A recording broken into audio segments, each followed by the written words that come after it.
November is lung cancer awareness month और early detection जो है वो बहुत क्रूशियल है क्योंकि वो आपके चांसेस ऑफ सक्सेसफुल ट्रीटमेंट और सर्वाइवल रेट को सिग्निफिकेंटली इम्प्रूव करता है। इस वीडियो के दौरान हम लोग अवेयरनेस रेज करना चाहते हैं ताकि आप अर्ली सिम्टम्स को और रिस्क फैक्टर्स को पहचान पाएं, टाइमली मेडिकल अटेंशन लेके अर्ली डायग्नोसिस करवा पाएं, जिससे ना केवल आपके ट्रीटमेंट ऑप्शंस, जो ट्रीटमेंट के विकल्प होते हैं वो ज्यादा हो जाते हैं, बेटर हो जाते हैं, बट ऑल्सो आपका जो प्रोग्नोसिस है, क्वालिटी ऑफ लाइफ है, बाद में वो बेटर रहता है। अब हम बात करेंगे कॉमन लंग कैंसर के साइंस को, जिनको आप नजरअंदाज ना करें और टाइमली मेडिकल अटेंशन सीख करें। नंबर 1, परसिस्टेंट कफ, यानी कि खांसी आपकी ठीक नहीं हो रही और समय के साथ वर्स या बदतर हो रही है। Next is coughing up blood, यानी कि आप जब खांस रहे हैं तो उस खांसी में स्पूटम में ब्लड आ रहा है या ऑरेंज रस्ट कलर का स्पूटम आ रहा है। नंबर 3 इज चेस्ट पेन, आपकी जो छाती का दर्द है वो खांसने, छींकने या जोर के हंसने पर वर्सन होता है। नंबर 4 शॉर्टनेस ऑफ ब्रेथ, यानी कि आपको सांस लेने में तकलीफ हो रही है और सांस जब आप लेते हैं तो एक व्हीजिंग यानी कि एक सीटी जैसा साउंड आपको सुनाई देता है। नंबर 5 आपकी आवाज में बदलाव आना और भारीपन आना। नंबर 6 आप फैटिग फील करते हैं, वीक फील करते हैं, आप हर वक्त आपको ऐसा लगता है मैं थकी हुई हूं और या मैं ड्रेन्ड हूं। नंबर 7 आपका वेट लॉस हो रहा है जो अनएक्सप्लेन्ड है और आपको भूख भी नहीं लगती है। नंबर 8 आपको रेस्पिरेटरी इंफेक्शंस जो हैं वो बहुत फ्रीक्वेंटली हो रहे हैं, जैसे कि निमोनिया, ब्रोंकाइटिस एक्सेट्रा। अब हम बात करेंगे कि लंग कैंसर के रिस्क फैक्टर्स क्या क्या होते हैं कि आप रिकॉग्नाइज करने में आपको आसानी हो कि हम इस रिस्क फैक्टर्स के आसपास रहते हैं या एक्सपोज होते हैं, so we could be more prone to lung cancer. Number 1 smoking, चाहे आप एक्टिव स्मोकर हो, चाहे आपके आसपास कोई स्मोक करता है, आप पैसिव स्मोकर हो या आप जीवन में कभी स्मोक करके क्विट कर चुके हैं, तो भी आप लंग कैंसर के हाई रिस्क पर रहते हैं, क्योंकि भी किसी भी फॉर्म में आप टोबैको को जब स्मोक करते हैं वो एक कार्सिनोजन होता है और आपके लंग कैंसर होने के चांसेस को मल्टीफोल्ड इंक्रीज करता है। नंबर 2 एक्सपोजर टू स्मोक, अगर आप किसी ऐसी जगह रहते हैं जहां पे बहुत ज्यादा स्मोक है तो भी आप high risk of lung cancer को बिलोंग करते हैं। Number 3 radon exposure and exposure to the radiation, जैसे कि एक्सरे टेक्नीशियंस होते हैं, रेडियोलॉजिस्ट होते हैं, या आप ऐसी फैसिलिटी में काम करते हैं जहां पे रेडिएशन का काफी एक्सपोजर है, कोई न्यूक्लियर प्लांट्स हो गए या कुछ भी, तो आपको भी लंग कैंसर होने का जो चांसेस है वो हायर है। नंबर 5 फैमिली हिस्ट्री, अगर आपकी फैमिली हिस्ट्री में आपके पेरेंट्स को, सिबलिंग्स को, किसी को भी लंग कैंसर है या था, that predisposes you on a higher risk.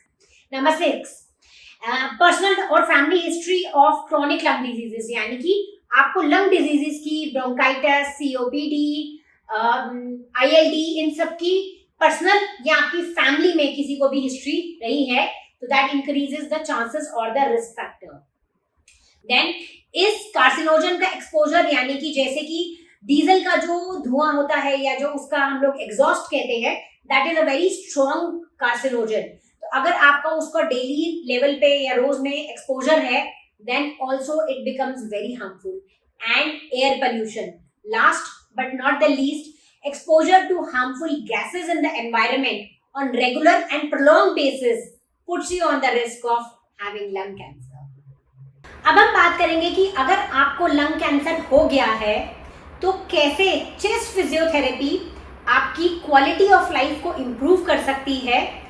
सबसे पहले पेन मैनेज करके, दूसरा आपका फिजिकल फंक्शन इंप्रूव करके, तीसरा आपका लंग फंक्शन इंप्रूव करके, फोर्थ आपकी मोबिलिटी और एंड्योरेंस यानी कि स्टैमिना को इंप्रूव करके, फिफ्थ आपकी कॉम्प्लिकेशंस जो एसोसिएटेड हैं उनको रिड्यूस करके, एंड आपकी ओवरऑल वेलबींग को इंप्रूव करके। इस वीडियो में बने रहें, हम एक एक करके इन सारे टॉपिक्स पे विस्तार पूर्वक डिस्कशन करेंगे कि कैसे ये आपकी क्वालिटी ऑफ लाइफ को बेटर कर सकते हैं।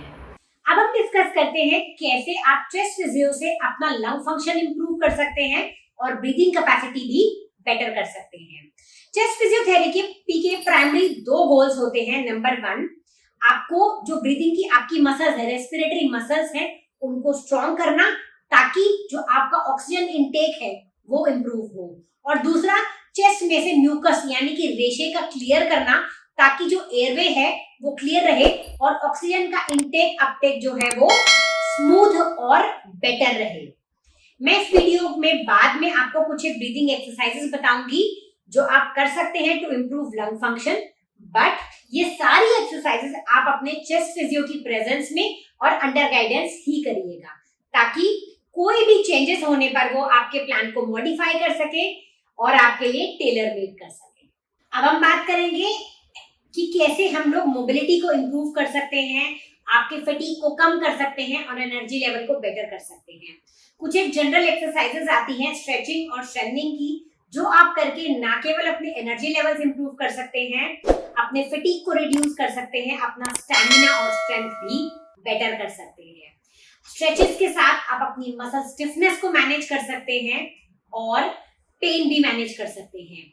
फिजियोथेरेपी में बहुत सारे इलेक्ट्रोथेरेप्यूटिक गैजेट्स भी होते हैं which are safe while you are dealing with the treatment of cancer. अब हम डिस्कस करेंगे कुछ एक ब्रीदिंग एक्सरसाइजेस, जिसमें से सबसे पहले आती है डायफ्रैग्मेटिक या बेली ब्रीदिंग। इसमें आप एक हाथ अपने चेस्ट पर रखेंगे और एक हाथ अपने बेली पे यानी एब्डोमेन पे रखेंगे। आप नाक से ही इनहेल करेंगे और नाक से ही जेंटली एक्सहेल करेंगे।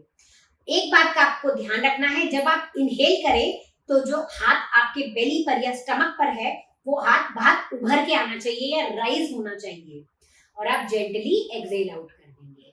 Inhale,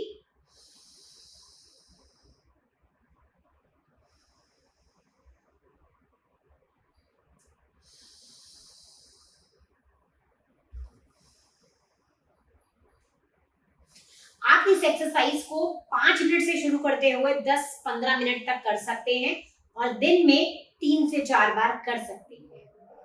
second exercise is purse lip breathing.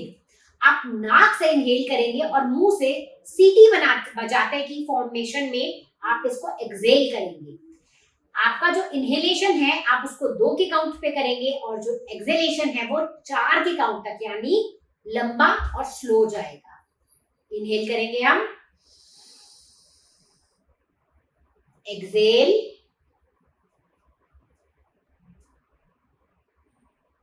फिर से inhale,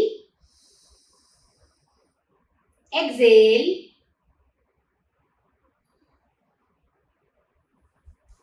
next is deep breathing with arm raises. आप अपने दोनों बाजुओं को साइड पे निकालेंगे। जब आप इनहेल करेंगे तो ये आर्म्स ऊपर जाएंगी और जब आप एक्सहेल करेंगे तो ये आर्म्स वापस अपनी जगह पर आ जाएंगे। इनहेल, एक्सहेल,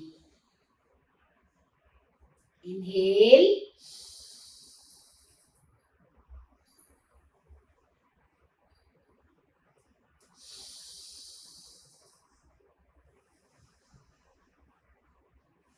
आपको कुछ एक चीजों का ध्यान रखना है। पहली बात, आपके शोल्डर्स रिलैक्स रहें। आप ब्रीदिंग करने के टाइम पर टेंस अप नहीं होएंगे, स्ट्रेस नहीं होएंगे, बहुत ही रिलैक्स ब्रीदिंग करेंगे। तीसरा, आपको किसी भी एक्सरसाइज के दौरान अगर आपको डिस्कम्फर्ट आता है, आपको पेन आती है, कॉफिंग, स्नीजिंग, कोई भी दिक्कत होती है, आप उसी एक्सरसाइज को उसी वक्त रोकेंगे एंड कोशिश कीजिए सारी एक्सरसाइजेस आप अपने चेस्ट फिजियो के सुपरविजन में करें इनिशियली एंड ग्रेजुअली इसको बढ़ाएं। शुरुआत में आप 5 मिनट, 2 मिनट, 3 मिनट से स्टार्ट करें। जैसे जैसे आप इंप्रूव होते जाएं, आपका स्टैमिना बढ़ता जाए, आप इसको 10 से 15 मिनट की टाइम ड्यूरेशन तक कर सकते हैं। अब हम आते हैं जेंटल एक्सरसाइजेस पे जो आपके स्ट्रेंथ को बनाने में मदद करेंगे, आपका स्टैमिना यानी कि आपकी एंड्योरेंस को बिल्ड करेंगे, आपके जो मसल की स्ट्रेंथ, स्ट्रेच को इम्प्रूव करेंगे, आपकी स्टिफनेस को घटाएंगे और ओवरऑल वेलबींग में आपको हेल्प करेंगे। सबसे पहले आती है वॉकिंग। आप जनरल वॉकिंग कर सकते हैं which is a good cardiopulmonary workout. आप स्लो से स्टार्ट कर सकते हैं, यानी कि 3 और 5 minute, and at a very slow speed. हमसे आमतौर पे क्वेश्चन पूछा जाता है कि स्लो स्पीड कैसे डिफाइन होगी। अगर आप आराम से बात कर पा रहे हैं, एक कन्वर्सेशन स्ट्राइक कर पा रहे हैं, that is considered to be a good speed of walking and that is not a brisk walk.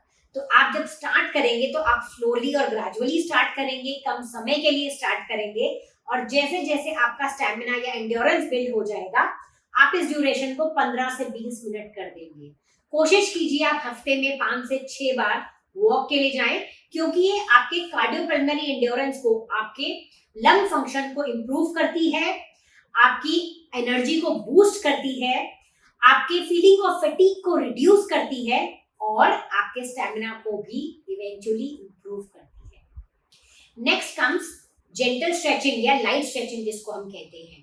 आप लेट के या बैठ के, जैसे भी आपको कन्वीनियंट हो, आप ये स्ट्रेचिंग की एक्सरसाइजेस कर सकते हैं, जिसमें आप हर जॉइंट को, ankle mobility, wrist mobility, elbow mobility, shoulder, spine, अपने हर जॉइंट को जेंटली मोबिलाइज कर सकते हैं। मैंने जो विंडो में नीचे डिस्क्रिप्शन में बहुत सारे जो एक्सरसाइज या स्ट्रेचेस के लिंक्स पेस्ट कर दिए हैं, आप उनको भी देख सकते हैं, and whatever easily works for you, आप वो कर सकते हैं। इन सभी के दौरान आपने एक चीज का ध्यान रखना है कि आप कभी भी अपनी बॉडी को पुश नहीं करेंगे। आपकी बॉडी हमेशा आपको बताती है whether this is not working out for me और this is working out for me. आप कुछ भी ओवरडू नहीं करेंगे। Do it under the supervision of a physiotherapist and be consistent. इनमें से किसी भी एक्सरसाइज को करते वक्त आपको शॉर्टनेस ऑफ ब्रेथ लगे, डिजीनेस लगे, या लगे आपको बहुत ज्यादा घबराहट हो रही है, तो आप एक्सरसाइजेस को उसी वक्त रोक दें। आपको अगर लग रहा है कि आप उतने स्टेबल नहीं है एक्सरसाइज को करते वक्त, तो आप किसी भी फर्नीचर का या वॉल का सहारा, सपोर्ट ले सकते हैं। And most importantly, early detection is the key to better intervention, a better lifestyle and good prognosis. इसलिए अपने साइंस एंड सिम्टम्स को पहचानें, रिस्क फैक्टर्स को एनालाइज करें, और लंग स्क्रीनिंग में रेगुलर बेसिस में पार्टिसिपेट करें, ताकि अर्ली डायग्नोसिस और इंटरवेंशन किया जा सके। निवारण मल्टी स्पेशलिटी क्लिनिक